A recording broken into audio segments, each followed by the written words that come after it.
Aloha everyone, I'm Meteorologist Malika Dudley and this is your weekend weather forecast, but today I thought we would go over some topics of concern because a lot has happened in the last week.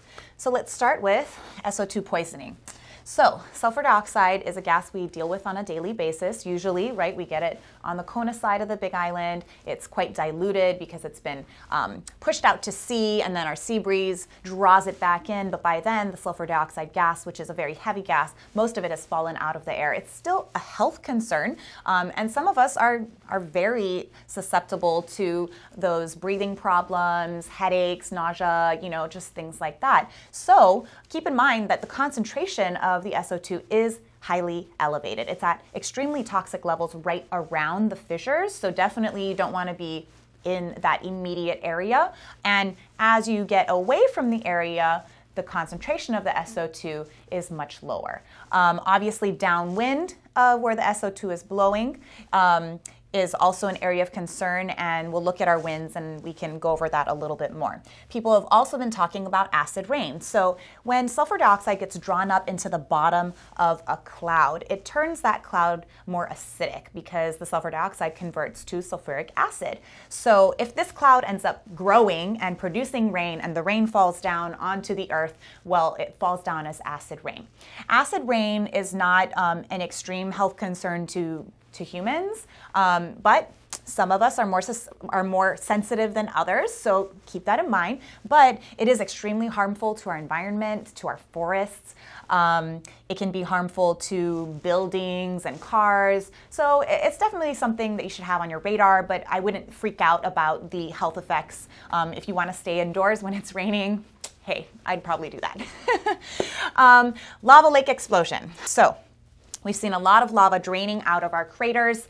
At Halemaumau, the situation is one that we're actively watching because the magma is draining and the water table is at about 1,500 meters. At last check, or the last time officials gave us a number, which was late yesterday, it was around the 1,000-meter level. So if it continues to drop at the rate that it's been dropping over the last few days, the point of contact when magma would mix with water and potentially create these steam-driven explosions would be on Friday. They've taken necessary precautions to close down the park and to make people aware of this.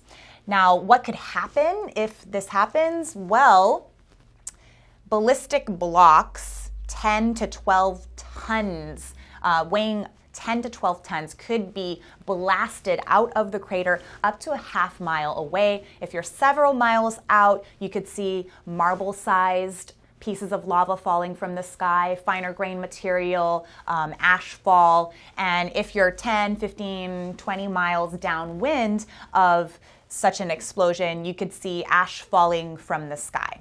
So kind of like snow. So those are the concerns. Some concerns I've also been hearing are of tsunami potential. Now, the things that are going around the internet, warning of, 1,000-foot waves, destroying LA, created from the Big Island, and all of this, that's sensationalism. I have an interview with Dr. Dudley, who was a professor at UH Hilo for many, many years. He's been studying this for decades. He's also my father, and we are going to be posting that interview later on today addressing these concerns. Yes, tsunamis are always a concern. You should always be prepared for a tsunami because they could happen at any time. It's not if, but when. I've heard that over and over again from my father. But really the concern is more local. So we'll talk a little bit more about that and how you can be prepared. All right, 7-day forecast. Get into some lighter stuff. Okay, we've got some instability creeping in. So today and tomorrow, we could see some heavier showers, mainly in the afternoon for the Kona side of the island. So keep that in mind. Also, because of the light winds, they could shift around and kind of come from all different directions. So where the SO2 goes is kind of an X factor right now. It could spread to many parts of the island, so just keep that in mind. But again, remember that it's going to be quite diluted from the concentration levels that are happening right in the immediate area. If you are sensitive though, You might want to stay indoors, AC, drink lots of water, try not to do strenuous outdoor activities, things like that. Okay, Saturday is our transition day, so this will help to clean up our air. We're getting back to trade winds, and they should last through the forecast period. So we'll be back to Hilo side, getting most of our rainfall, mainly in the overnight and morning hours, and our temperatures are pretty normal. So, all right, that was your forecast. Whew, a lot has happened. You guys, hang in there.